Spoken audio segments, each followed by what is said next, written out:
adalah gembalaku, takkan kekurangan aku.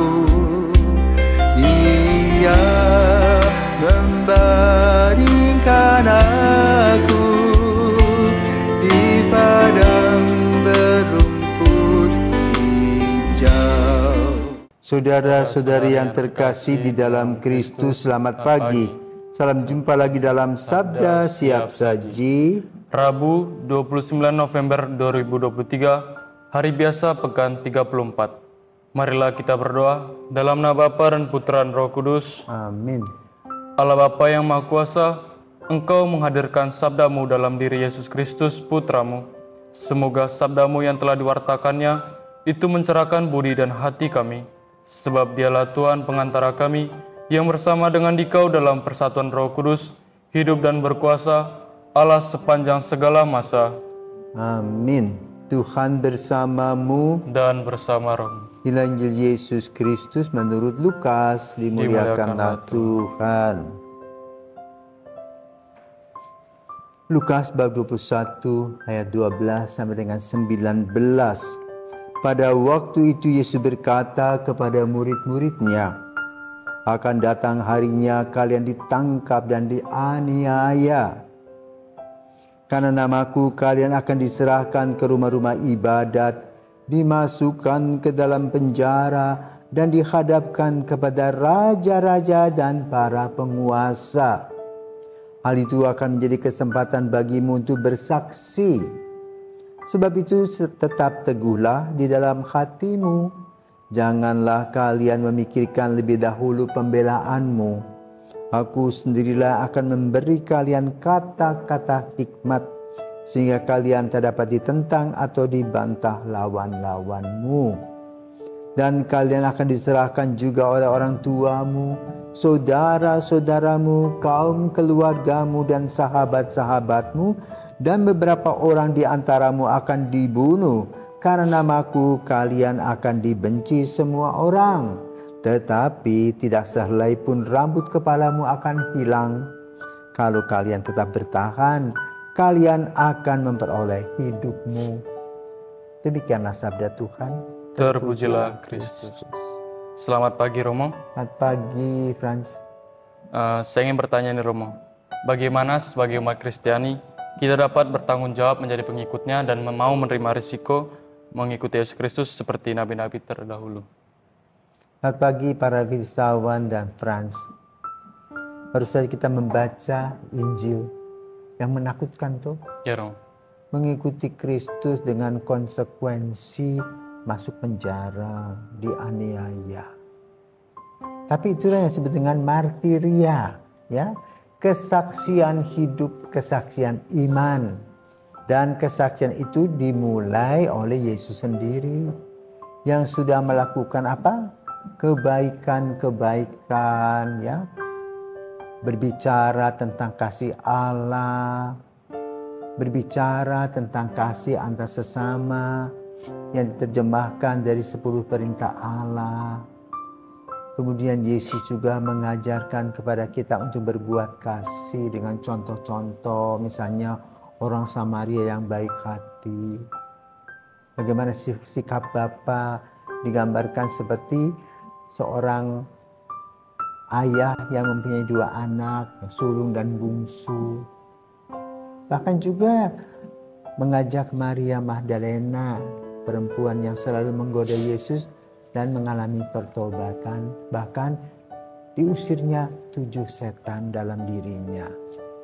Membangkitkan Lazarus, membuat mujizat roti, ya, 4.000-5.000 orang bisa makan. Banyak hal yang positif. Tetapi ujung-ujungnya adalah disalibkan. Dan ketika Yesus ditangkap di ruang Getsemani, dia tidak banyak membela diri. Dia hanya diam saja. Tetapi waktu berbicara setelah kematiannya, dia bangkit dan mewartakan kabar gembira tentang kehidupan kekal dan keselamatan.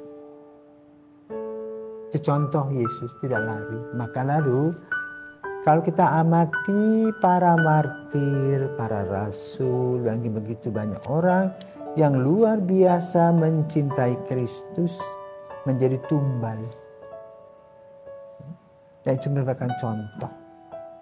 Satu kali saya pergi ke satu pusat pater-pater MEP, yaitu para misionaris dari Keuskupan Paris. Wih, sana ngeri loh, lukisan-lukisan para misionaris dulu MEP yang dianiaya di Vietnam dan di Kamboja. Dan lukisan itu mereka dibuat seperti sate. Jadi dari bumbunya itu terus ditusuk pakai bambu runcing sampai di lehernya. Untuk melepaskan imannya. Tapi mereka tidak mau. Dan juga cerita-cerita tentang orang-orang kudus seperti Santa Cecilia ya, yang boleh katakan setengah legenda. Ketika dia dibakar hidup itu, dia masih menyanyi memuji Tuhan. Banyak hal yang telah terjadi yang luar biasa dalam kehidupan. Maka bacaan hari ini mengajak kita untuk berani bersaksi, berani menghadapi risiko. Ya. Risikonya apa? Dianiaya. Santo Paulus dipenjarakan, bahkan dipotong lehernya. Petrus disalibkan. Ya. Baru-baru kita juga merayakan 117 orang martir dari Vietnam. Ya, belum lagi di Korea Selatan, di mana-mana ada. Ya. Maka kita harus siap kalau itu terjadi. Maka kita akan siap atau tidak? Itu pertanyaan. Maka pada hari ini Yesus mengingatkan kita akan konsekuensinya sebagai pengikut Kristus. Kalau tetap teguh, maka dialah sang pemenang. Dialah yang memiliki kebahagiaan di surga. Pertanyaannya, siap enggak? Tergantung pada kita masing-masing. Ya, rasanya ngeri ya kalau kita ditangkap, dipenjarakan, digebuki, dirudahi, dicaci maki. Nah, bagaimana? Ada seorang uskup yang saat ini sedang dalam program beatifikasi. Ya, itu uskup pendiri kongregasi Suster-Suster Putri Renya Rosari di Larantuka, Lebau. Nah, uskup ini pada saat menjadi uskup di Flores, di Larantuka, dan uskup agung di Ende banyak dihujat. Kan ada satu suster yang jatuh cinta sama dia dan dia tidak menanggapinya. Lalu suster terus cuap-cuap kemana-mana. Dia tidak pernah omong. Nah, pada suatu hari orang mengatakan, Bapak Uskup, kok Bapak Uskup tidak membela diri? Untuk apa membela diri?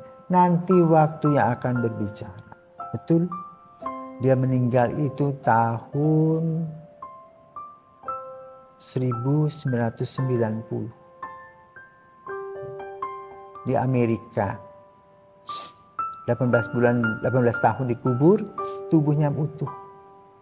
Dibawa pulang ke Indonesia, ke Larantuka, banyak orang yang berdoa di depannya sembuh. Maka sekarang sedang dalam proses itu. Ya. Boleh dikatakan dia menjadi orangnya sekarang menjadi venerabilis yang terhormat, ya, hamba Allah, ya. Jadi proses kedua nanti beatifikasi, proses ketiga adalah kanonisasi jadi santo.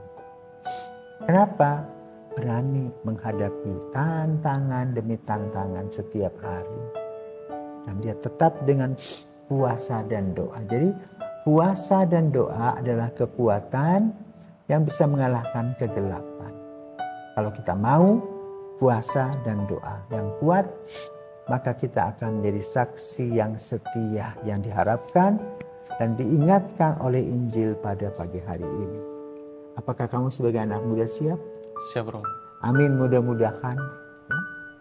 Semoga kita juga belajar dari pengalaman ini. Karena Yesus mengatakan apa? Nanti kalau kamu didesak terus, aku akan menjawabnya. Kalau kamu bisa bertahan, kalian akan memperoleh hidup, yaitu kebahagiaan dalam sukacita.